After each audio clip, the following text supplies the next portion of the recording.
O senador recebeu vantagem indevida para beneficiar a empreiteira OS na construção da Arena das Dunas, em Natal, no Rio Grande do Norte.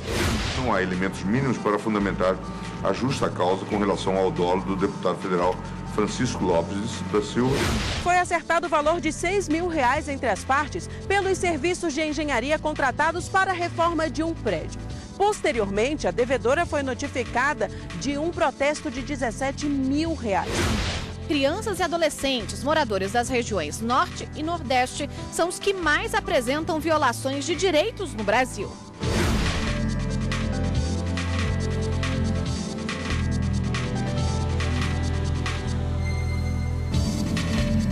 Boa noite. Olá, boa noite. A segunda turma do Supremo negou habeas corpus da empresária Emily Dodd, condenada a 18 anos por matar o marido em 2002. Quem acompanhou e tem as informações para a gente é a repórter Carla Lucena, que fala ao vivo conosco agora. Boa noite, Carla. Oi, Érica, boa noite para você, boa noite a todos. A empresária Emily Dodd, ela foi condenada em maio do ano passado a 18 anos e 8 meses de prisão por matar o marido, o empresário Sérgio Sarruf, ele que era dono de uma rede de lojas chamada Rei do Armarinho em São Paulo. O crime ocorreu em 2002. Segundo o Ministério Público, ela teria tentado envenenar o marido com veneno de rato e depois o matou com um tiro na cabeça. E o motivo do crime? Tomar posse de valores e também do patrimônio do marido. Na sessão de hoje da segunda turma, o advogado dela alegou cesseamento de defesa no julgamento feito pelo júri. Vamos acompanhar a reportagem. Na segunda turma, a defesa de Emily Dodd Sarruf pediu para anular o julgamento do júri que condenou a empresária a 18 anos e 8 meses de prisão pelo assassinato do marido Sérgio Afif Sarruf. Além disso, o advogado solicitou a realização de perícia contábil do patrimônio do empresário. O ministro Gilmar Mendes, relator, negou o habeas corpus. Para ele, não há necessidade de perícia, além do fato de a ré ter mencionado que o marido teria seguro de vida calculado hoje em cerca de R$500 mil, o que poderia ter motivado o crime. A simples afirmação feita pela paciente sugere que ela tinha a percepção de que receberia indenização, ainda que posteriormente se verificasse que o contrato não mais existia ou que o valor não era mais aquele. Dito isso, o que a defesa aparentemente quer comprovar por meio da requerida perícia não parece relevante, seja pela independência patrimonial da vítima em relação às sociedades empresariais, seja pela percepção da paciente acerca do seguro de vida e demais bens pertencentes à vítima. Os demais ministros da turma também acompanharam o relator. Eu estou convencido, senhor presidente, da análise que fiz, que tal como depreendeu o acutíssimo voto do eminente ministro relator, inexiste cerceamento de defesa, até mesmo pela discutível relevância da prova ser produzida à luz do que foi levado em consideração no voto de Sua Excelência. Eu observo que, conforme constou do voto do eminente relator, há um dado nos autos segundo o qual a paciente interrogada em juízo informou que a vítima possuiria um seguro de vida no valor à época de cerca de R$200 mil, que hoje corresponderia a cerca de R$500 mil ou mais. Não vejo também, tal como relator, teratologia ou abuso de poder da denegação na produção desta prova. Em outro julgamento, por unanimidade, os ministros rejeitaram denúncia contra o deputado federal Francisco Lopes da Silva. O parlamentar foi acusado de crime eleitoral por supostamente ter difamado em 2016, em uma rede social, Paulo Alexandre Barbosa, então prefeito de Santos, São Paulo. Não há elementos mínimos para fundamentar a justa causa com relação ao dolo do deputado federal Francisco Lopes da Silva, diante das condutas eventualmente cometidas. Trata-se de um caso onde a evidência, a inépcia da denúncia ofertada emerge, e Sua Excelência me honrou com a citação de precedente que, em relatoria que tive a oportunidade de trazer ao colegiado, assentei precisamente esta direção quanto ao exame da inépcia inicial, que obviamente não recomenda prosseguimento tendo em vista tal caracterização quando ela se dá. Vai ao encontro ao inquérito 3847 de minha relatoria, julgado em 8 de junho de 2015, no qual assentamos que uma simples investigação de parlamentar federal pode ser coactada no seu nascedouro em face da ausência de base empírica idônea. Naquela oportunidade, inclusive, destaquei, diante desse posicionamento do Ministério Público, que, inclusive, um inquérito policial pode ser trancado pela via do habeas corpus. Entendo que a denúncia, no caso, é flagrantemente inepta. Se assim não a considerássemos, nós estaríamos possivelmente reconhecendo uma responsabilidade objetiva. A turma ainda decidiu que instâncias inferiores analisem a denúncia em relação a 2 assessores também envolvidos com o caso. E hoje, ainda na segunda turma, os ministros julgaram 3 recursos, um apresentado pela defesa do ex-presidente Luiz Inácio Lula da Silva e os outros 2 pela defesa do ex-ministro Guido Mantega. Esses recursos, eles tratam do envio para a Justiça do Paraná da delação premiada de empreiteiros ligados a Odebrecht. Nessas relações, os empreiteiros citaram o nome dos 2. Vamos ver a reportagem. No recurso, a defesa do ex-ministro Guido Mantega questionava a decisão do ministro Edson Fachin, que enviou para a Justiça Federal do Paraná depoimentos de delatores da Odebrecht. Os relatos indicam que o ex-ministro teria participação em um esquema de repasses ilegais para o Partido dos Trabalhadores. Na sessão desta terça-feira, o ministro Edson Fachin voltou a dizer que o caso deve permanecer em Curitiba. Razão pela qual a remessa dos termos de depoimento ao juízo da 13ª Vara Federal da Subseção Judiciária de Curitiba também se impõe para que lá seja apreciada, salvo se já preclusa, a alegada inexistência de conexão entre os fatos aqui relatados e a operação de repercussão nacional para a qual aquele juiz se encontra prevento. O ministro Dias Toffoli divergiu. Para ele, as delações devem ser enviadas à Justiça Eleitoral do Distrito Federal. Também decidiram assim os ministros Gilmar Mendes e Ricardo Lewandowski. Referente a este mesmo investigado, nós decidimos no agravo regimental, na petição 6986 do Distrito Federal, da qual eu fiquei redator para o acordo, consta o seguinte extrato de ata. A turma, por votação unânime, negou o provimento ao agravo regimental e, por maioria de ofício, determinou a remessa dos termos de depoimento dos colaboradores e de eventual documentação correlata ao Tribunal Regional Eleitoral do Distrito Federal. No julgamento de outros 2 recursos, um também do ex-ministro Guido Mantega e o outro do ex-presidente Luiz Inácio Lula da Silva, os ministros, por 3-1, decidiram enviar as delações da Odebrecht, que citam os 2, para a Justiça Federal do Distrito Federal. Em observância ao superveniente entendimento e acaso acolhida as razões, o caso seria de fixação da competência da Seção Judiciária do Distrito Federal. E a sessão da segunda turma terminou agora há pouco e o último caso julgado foi um inquérito contra o senador da República, Ciro Nogueira. Ele era acusado de receber propina da UTC Engenharia em casos envolvendo a Operação Lava Jato. Por maioria, os ministros decidiram rejeitar a denúncia. Agora voltamos ao estúdio. E quem vai falar com a gente sobre os assuntos da segunda turma é a consultora jurídica da TV Justiça, Karina Zuccolotto. Boa noite, Karina. Boa noite, William. Karina, muitos assuntos hoje e muitos processos terminados, conclusão de processos na segunda turma hoje. Também teve a questão do uso de algemas no ex-governador do Rio de Janeiro, Sérgio Cabral, né? Exatamente. Os ministros retomaram o julgamento de um inquérito que foi iniciado no dia 12 de junho, quando o ministro Gilmar Mendes proferiu o seu voto, mas o julgamento foi interrompido em razão de um pedido de vista do ministro Edson Fachin. Nesse inquérito, foi aberto aqui no Supremo Tribunal Federal uma investigação para se apurar eventual abuso de autoridade na exibição do ex-governador do Rio de Janeiro, Sérgio Cabral, às câmeras durante o seu transporte para o IML em Curitiba para o exame de corpo de delito.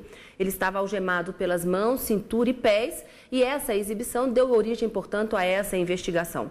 O ministro Edson Fachin, na sessão de hoje, acabou acompanhando o ministro Gilmar Mendes, assim como o ministro Ricardo Lewandowski, também presente à sessão, e por votação unânime, acabaram seguindo o ministro Gilmar no sentido de se extrair cópias desse inquérito e encaminhar para que sejam apurados os fatos e tomadas as devidas providências, tanto para a Procuradoria-Geral da República, quanto para o Ministério da Segurança Pública e também Conselho Nacional de Justiça e Conselho da Justiça Federal.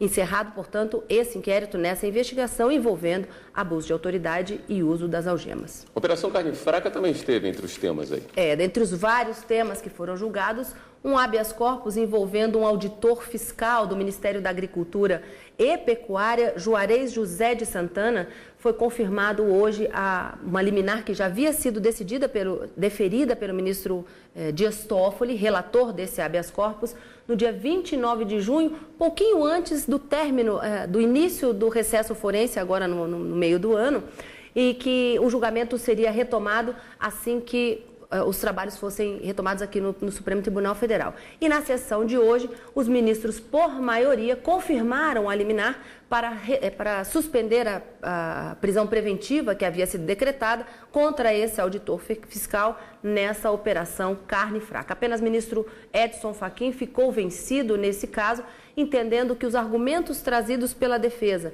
no sentido de que na verdade, os argumentos trazidos no sentido da manutenção da prisão preventiva se justificavam e que não faria jus ao argumento da defesa do auditor fiscal, no sentido de que haveria excesso de prazo na prisão e, portanto, deveria ser revogada a prisão preventiva. Para o ministro Edson Fachin, a complexidade dos fatos e as circunstâncias das investigações levavam à manutenção da prisão preventiva. Mas ele acabou ficando vencido. Então, a liminar que já havia sido concedida no final de junho, revogando a prisão preventiva, acabou sendo ratificada na sessão de hoje pelos ministros Gilmar Mendes, Ricardo Lewandowski e Dias Toffoli, vencido o ministro Edson Fachin. Para lembrar, amanhã tem sessão extraordinária pela manhã. Pela manhã, à tarde e na quinta-feira à tarde também. Pronto, obrigado, Karina. Agradeço. E na primeira turma, os ministros do STF rejeitaram os embargos de declaração feitos pela defesa do senador José Agripino Maia e julgaram ainda o caso de um promotor cearense demitido pela acusação de interferir em um assassinato.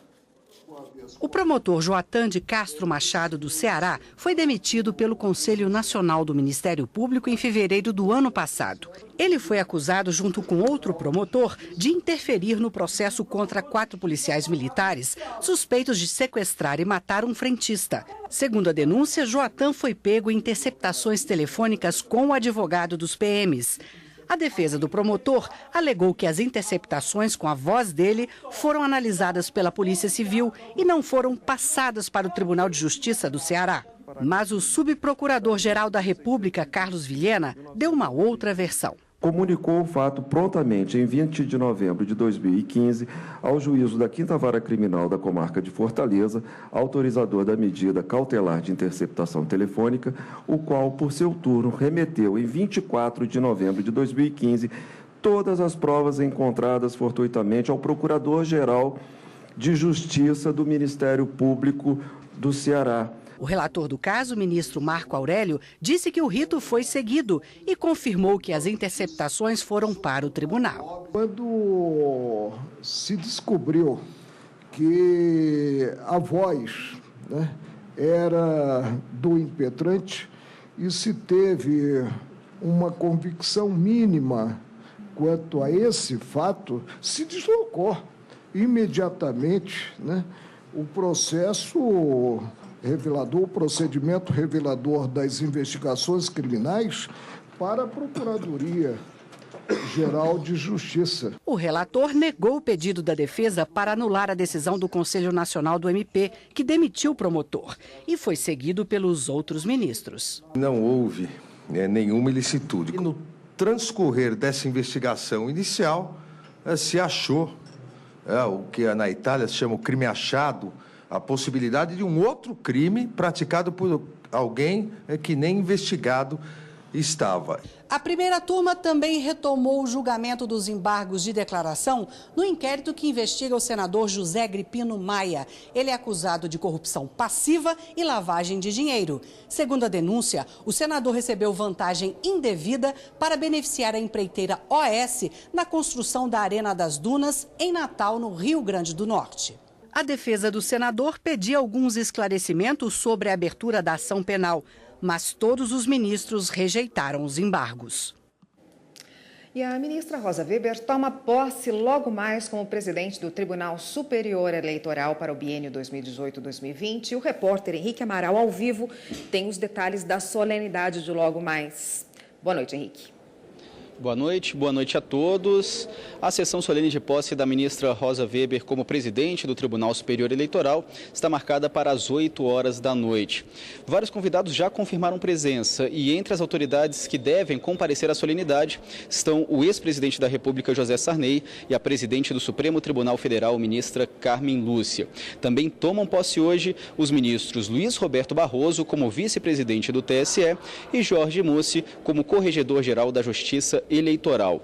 Na cerimônia, a ministra Rosa Weber vai assinar o termo de posse depois da execução do hino nacional e, a partir daí, já passa a comandar a sessão, inclusive empossando os ministros Luiz Roberto Barroso e Jorge Mussi. Voltamos ao estúdio. Obrigado, Henrique. O Supremo Tribunal Federal vai analisar a constitucionalidade da pena de 10 a 15 anos de prisão, prevista no artigo 273 do Código Penal, para as pessoas que importam medicamento sem registro sanitário.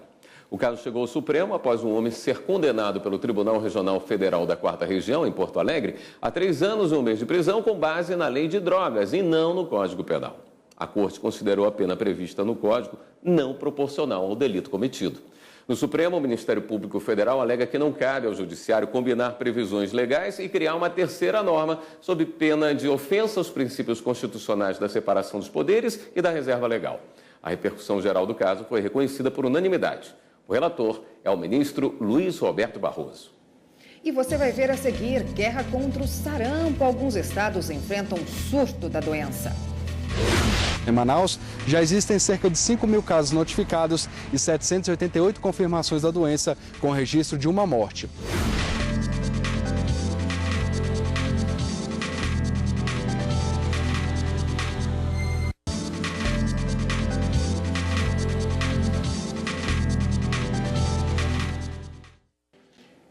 O Ministério Público Federal recomendou a ampliação da campanha de vacinação contra o sarampo no Amazonas. O estado se encontra em situação de emergência decretada em razão de surto da doença. O MPF pede a convocação direcionada dos amazonenses para a vacinação, com esclarecimentos sobre a importância dela e os riscos que o sarampo representa à saúde, deixando claro também impedimentos para a imunização, como a existência de alergias a leite e a ovo. Segundo dados dos boletins epidemiológicos em Manaus, já existem cerca de 5 mil casos notificados e 788 confirmações da doença, com registro de uma morte.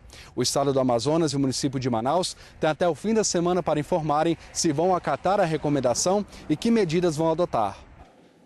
A Justiça da Paraíba quer digitalizar todos os processos do estado. Até o fim do ano, a expectativa é atingir pelo menos metade de todo o acervo dos fóruns. O trabalho de digitalização avança nos fóruns cívil da capital e de Campina Grande. Em João Pessoa, 4 mil processos foram concluídos no primeiro mês de trabalho e a expectativa é de que até dezembro a equipe formada por 30 servidores consiga digitalizar mais 40 mil processos, totalizando cerca de 50% do acervo de 96 mil. A digitalização no Fórum Cívil começou no início de julho, com o acervo dos cartórios unificados de família, cujos trabalhos também já foram concluídos. Já em relação ao Fórum Afonso Campos, na comarca de Campina Grande, o acervo inicial a ser digitalizado é de 24 mil processos. Desse montante, mais de 1.000 já foram concluídos. A meta por lá é digitalizar 200 processos dia. A expectativa é de que os trabalhos sejam concluídos até fevereiro do próximo ano. No Brasil, 6 em cada 10 crianças e adolescentes vivem na pobreza. O dado é do Unicef, o Fundo das Nações Unidas para a Infância, divulgado hoje em Brasília. 32 milhões de meninos e meninas vivem em situação de pobreza, o que representa 61% da população brasileira com menos de 18 anos de idade. 18 milhões são afetados pela pobreza. Vivem em domicílios com renda insuficiente para comprar uma cesta básica. Mas a pobreza é mais do que isto. Há também um conjunto de privação de direitos, falta de saneamento básico, educação, água potável, moradia e trabalho infantil. O levantamento foi feito pelo Unicef, o Fundo das Nações Unidas para a Infância. A pesquisa mostra ainda que crianças e adolescentes moradores das regiões Norte e Nordeste são os que mais apresentam violações de direitos no Brasil. A entidade recomenda que o governo brasileiro coloque crianças e adolescentes no centro das políticas públicas e que redirecione orçamento para suprir necessidades básicas da população jovem. Estou falando de políticas públicas que têm que ser direcionadas para as crianças e adolescentes mais vulneráveis, que justamente esse estudo ele também dá os insumos para isso. Ele permite assim saber quem são as crianças e adolescentes que estão numa situação de vulnerabilidade, para que o gestor público ele saiba para onde direcionar seus orçamentos, para onde direcionar suas políticas, suas prioridades. E você vai ver a seguir: cobrança em valor maior que o devido não gera indenização. Foi acertado o valor de R$6 mil entre as partes pelos serviços de engenharia contratados para a reforma de um prédio. Posteriormente, a devedora foi notificada de um protesto de R$17 mil.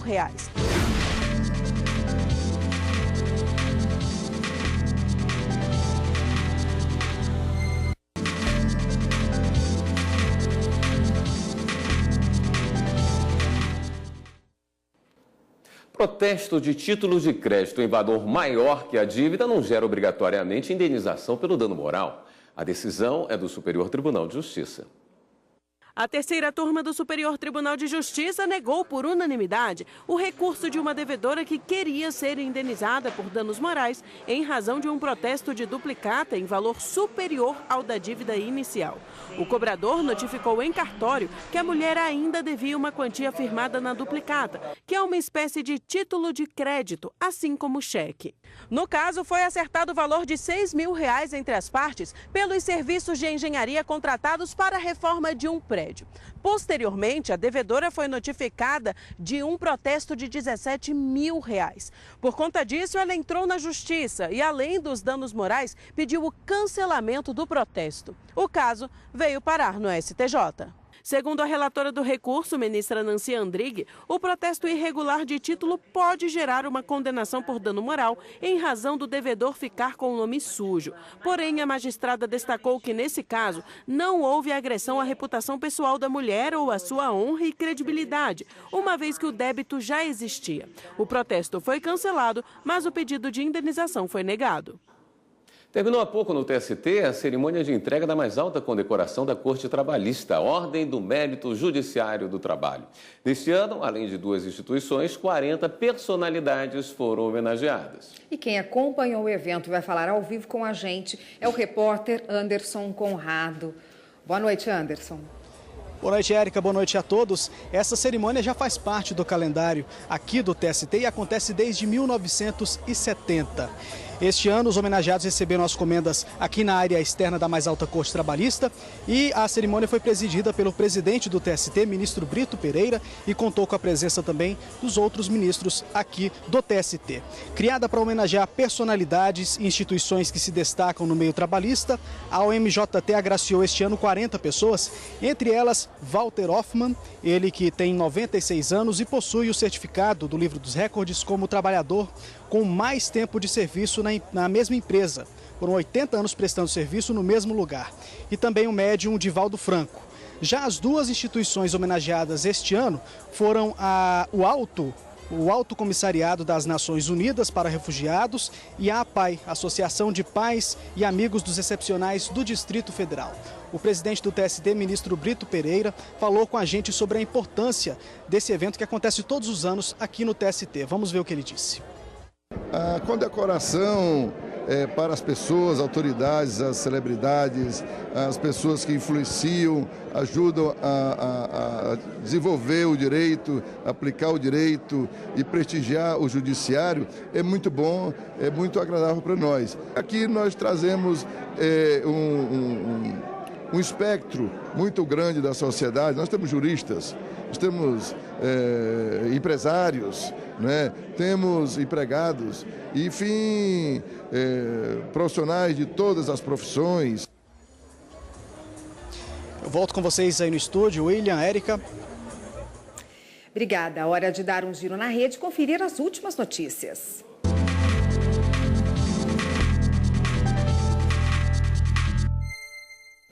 E a repórter Viviane Novas está na redação hoje do Jornal da Justiça e vai nos contar essas últimas novidades. Boa noite, Viviane. Boa noite, Érica. Boa noite a todos. Olha, a gente começa com uma notícia do Conselho Nacional de Justiça. O CNJ abriu processos administrativos para investigar 5 magistrados. Eles são suspeitos de violar deveres funcionais da carreira.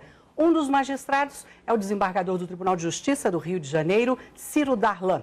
Ele é acusado de libertar da prisão um miliciano durante um plantão judiciário noturno. Os outros desembargadores são do Ceará e do Maranhão. E nesta terça-feira foi sancionada a Lei de Proteção de Dados Pessoais. Informações como nome, endereço, e-mails, estado civil e situação patrimonial não poderão ser usadas por empresas e também pelo governo sem o consentimento da pessoa. Esta lei começa a valer daqui a 1 ano e meio. Bem, e veja só essa notícia aqui de Brasília. O terceiro juizado civil da capital federal condenou uma mulher a pagar uma indenização de R$4 mil por danos morais. Até aí nenhuma novidade, né? O curioso é o motivo. Ela xingou um homem no local de trabalho. E o giro fica por aqui. Todas as notícias do Jornal da Justiça estão lá no YouTube. É só você acessar TV Justiça Oficial. Voltamos agora ao estúdio.